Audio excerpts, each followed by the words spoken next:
যে আমাদের সেই কাছের নিউ বোট, কাছের নিউ বোট আমাদের এলাকায় হৃদয় ভাই এখন গুটি মারলো।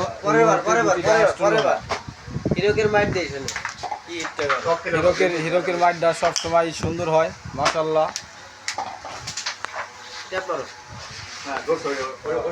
কোন পাশে ছিল?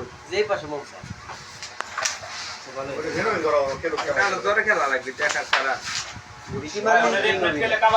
এই পর্যন্তই মাঠটা দিলেও সেই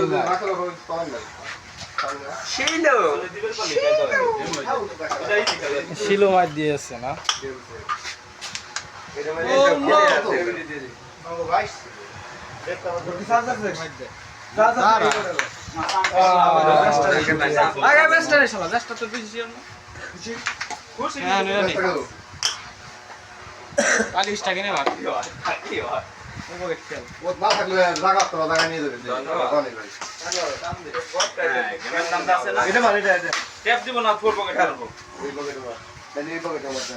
আমার গুটি যাবে